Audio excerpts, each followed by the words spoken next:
Buenas noches. Bueno, dando continuidad al tema de la asignatura acerca de los medios de transporte, a continuación voy a exponer o hablar un resumen muy corto acerca del medio de transporte o los diferentes tipos de transporte, bien sea férreo, fluvial y aéreo. Primero, hablándolo enfáticamente desde el medio de transporte de carga, y también teniendo en cuenta las diferentes modalidades de transporte de pasajeros. Primero, pues hacer un comparativo acerca de estos tres tipos de transporte, sus ventajas, desventajas, algunas funcionalidades de cada uno. El transporte férreo, bueno, como ya lo sabemos, se entiende pues por el traslado de mercancía o pasajeros a través de vías férreas.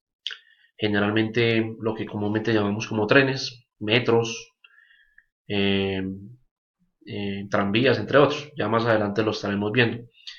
Dentro de las características del transporte férreo, como lo podemos ver, en primera medida posee una gran capacidad de carga.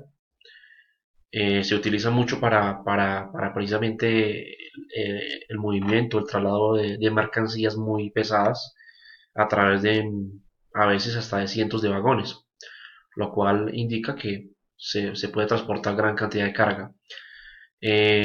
Otra característica es el sistema de largas distancias. Otra característica que nos brinda la seguridad, esto relacionado a la velocidad, que es pues muy poca. Entonces nos da un indicador pues ventajoso, digamos, en cuanto a la seguridad. Una de las desventajas es la limitación de vías, ya que pues el transporte ferro solamente se puede ubicar dentro de las líneas férreas existentes en un país. Se presenta también transporte mixto, es decir, transporte de mercancías y de personas, de pasajeros, y esto fomenta mucho el turismo. En el caso del transporte fluvial, dentro de las características, una de las más marcantes es el bajo costo de operatividad, ya que pues no posee grandes estructuras, vías ni nada más, apenas es por los ríos. En cuanto al tiempo, varía un poco la efectividad. Uno, porque pues no hay vías, entonces digamos que no tiene que coger, digamos, en un transporte fluvial no hay variaciones dentro del el cauce del río. Pero esto también es una contraindicación, ya que en muchas ocasiones, o bueno, en la mayoría, pues la velocidad es menor, entonces esto abarca más tiempo. Nos proporciona más grandes ventajas dentro del comercio interior de un país. Eh, una de las falencias o de las dificultades que ha llevado o que lo que no ha permitido, por ejemplo, en nuestro país, es la adecuación de los puertos en diferentes partes estratégicas. Hay varias limitaciones, dentro de eso está la limitación del clima, cuando un río está congelado o hay demasiado cauce o no hay, o hay mucho verano, o hay mucha lluvia, en fin, la limitación de navegabilidad, cuando el río no es poco profundo, cuando hay cascadas, limitación de vías, pues estaba muy conjugada con las dos anteriores, limitación de seguridad, no es un transporte muy seguro por las mismas condiciones de los ríos y por la misma inseguridad que se maneja la piratería en muchas ocasiones. Una de las ventajas es que no hay deterioro de infraestructura, pues al ser un transporte que se lleva a cabo en los ríos, en el agua, pues no hay deterioro de la misma estructura como tal. Una característica, la capacidad media de carga, no contiene grandes movimientos de mercancía, tampoco son tan inferiores, digamos que maneja una capacidad media de carga. Y de igual manera que el transporte férreo, se puede llevar a cabo un transporte mixto, bien sea de carga o de pasajeros, y esto en muchos sitios, e inclusive en zonas, eh, en regiones, digamos, de cierto continente, en zonas fronterizas, fomenta el turismo. El otro tipo de transporte, el transporte aéreo, una de las ventajas es la comunicación intercontinental. Esto para cargas pequeñas precisamente en el transporte de pasajeros. Vamos a ver más adelante algunas aeronaves que nos proporcionan un traslado, un transporte de mercancías ya extradimensionadas y de gran peso. Estas no nos permiten tener una comunicación entre diferentes continentes, pero sí entre países. Se dice que el transporte aéreo es el transporte más seguro. No hay opción de volcamientos, de choques, de colisiones.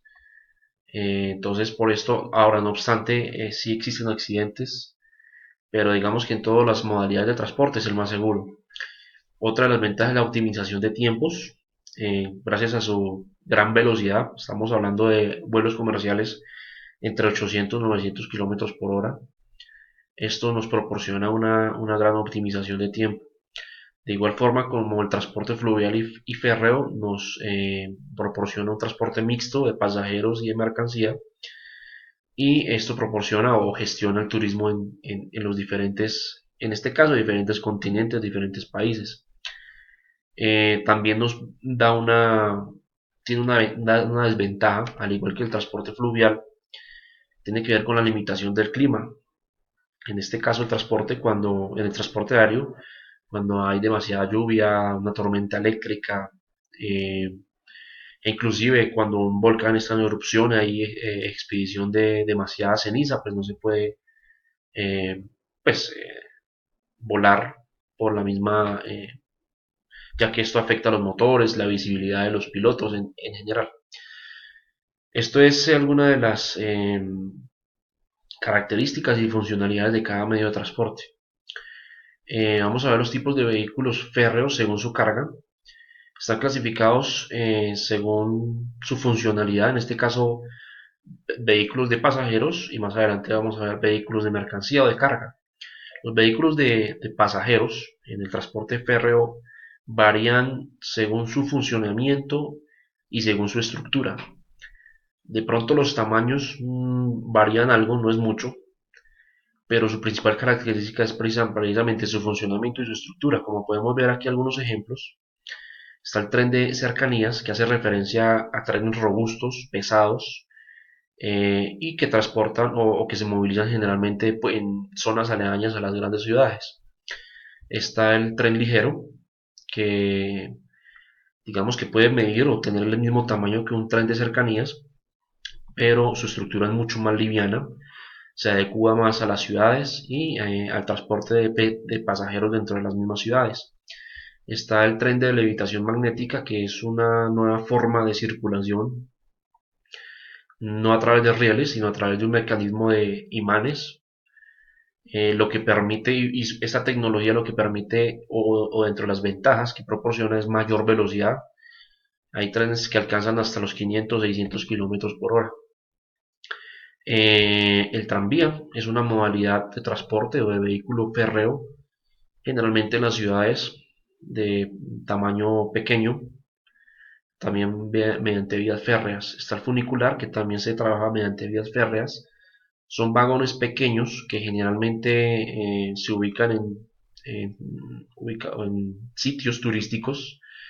Lo que permite esta forma de vehículo es que, o las ventajas, se manejan dos vagones alternos o al mismo tiempo. Mientras uno sube, por lo general se ubican en las elevaciones o en las montañas donde hay sitios turísticos. Mientras uno sube, con la fuerza que proporciona, ayuda a que al otro lado, en este caso como podemos ver la imagen, el otro vagón pueda bajar. Y así simultáneamente, con la fuerza que cada uno ejerce, puede movilizar al otro mediante una red de cables, lo que permite que se ejerzan fuerzas como se puede evidenciar en la imagen. Otro tipo de vehículo es el de cremallera, es un vagón, o bueno, varios vagones. Lo único que cambia es el funcionamiento de la vía férrea, no es o digamos, proporciona una mayor fuerza. Aquí podemos ver en la imagen, hay una cremallera en la mitad de los rieles, o un sistema de cremallera, por decirlo de alguna manera. Esto hace que el vagón tenga más agarre y pueda ejercer más fuerza en el caso de montañas o grandes elevaciones. El neumático, que conjuga el sistema férreo con el sistema de transporte terrestre. Es un sistema de rodamiento, pero mantiene la figura original del tren, que es alar bajo una locomotora, en este caso que tenga un motor, ala ciertos vagones, en este caso de pasajeros. Eh, tipos de vehículos de carga, férreos en este caso, su principal característica es que los vagones, independientemente del tipo de carga que se maneje, siempre van a ser alados por una locomotora, en este caso una locomotora de potencia, de mayor potencia, capaz de alar hasta, puede ser de 10 a 200, 300 vagones, cada uno de a 20, 30 toneladas, entonces estamos hablando de gran capacidad de carga. Para ello, al igual que el sistema de transporte terrestre, hay diferentes modalidades o tipos de vagones según el tipo de carga. Podemos ver el tipo de plataforma para cargar, en este caso, contenedores u otras mercancías. El furgón, como lo podíamos ver, puede ser refrigerado para cargar ciertas mercancías que deban permanecer a cierta temperatura. Está la tolva cementera, que lleva su sistema inferior de descargue.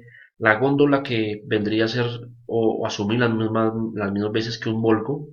El carro tanque, es lo mismo que un tanque en una tractomula, solo que en este caso pues se transporta en una línea férrea. El trinivel automotriz es un vagón que permite el transporte de automóviles, y este vagón se acondiciona para que los automóviles no tengan, pues mantengan su integridad durante todo el viaje. Está la tolva granelera, bien sea mineral o agrícola. Estos son algunos tipos de vagones según el tipo de carga que se maneje. Tipos de vehículos fluviales según su carga. Es, pues, según su carga, digamos, a nivel de carga de mercancía, no se evidencian muchos. Está la barcaza, que es utilizada generalmente para carga, para mercancías livianas en ríos o donde el agua es, donde ríos de poca profundidad, ¿sí? Para que no sufra un encallamiento en alguna embarcación mayor. Están los cruceros fluviales, que son o naves, en este caso un poco más grandes que en este caso la barcaza, pero no tienen el mismo tamaño de un crucero marítimo. Efectivamente cumplen la misma función del transporte de pasajeros a nivel turístico. Está el remolcador, que utiliza un motor similar al de las locomotoras en los trenes, lo que hace que o tenga gran potencia, grandes o muchos caballos de fuerza para poder alar, en este caso, algún crucero o transitoriamente algún buque y portacontenedor que pueda pasar por algún río, bien sea de un mar, entre vías marítimas que pueda localizarse en un río. El empujador, que es una nave capaz de alar, en este caso planchones, en los ríos, se utiliza mucho en Colombia para el transporte de mercancías de un pueblo a otro, donde no hay carretera, solamente hay un río, entonces se utiliza este tipo de nave. Los tipos de vehículos aéreos, hay que tener en cuenta que para pasajeros existen gran cantidad de tipos de aviones. Ya, pues digamos que todos, dependiendo del número de pasajeros, pues ya es el mismo tamaño. En el caso de la carga o de transporte de mercancías, podemos ver varios o diferentes tipos de aviones. Están los Airbus, que son, pues manejan diferentes tipos de carga. Podemos ver el 319, el 320 y el 321, que manejan cargas entre 1 y 10 toneladas. El 330, 340, que manejan cargas entre 10 y 16 toneladas. El Boeing 737, 747 y 777 manejan cargas que van desde las 2 toneladas, pasando entre las 10 toneladas, 16 toneladas, hasta llegar a las 112 toneladas. Como podemos ver en esta imagen, este es un Boeing 777 capaz de cargar hasta 112 toneladas. Hay dos aeronaves capaces de cargar mucha más mercancía. Está el Airbus 300-600 ST. Podemos ver que el diseño permite que se puedan cargar mercancías extradimensionadas. Tiene una capacidad máxima de 46 toneladas. Vemos el Antonov 225, capaz de cargar hasta 225 toneladas. Tiene mayores rodamientos para brindarle mayor estabilidad, y obviamente es una aeronave demasiado gigante. Estos, a grandes rasgos, tipos de vehículos férreos, aéreos y fluviales.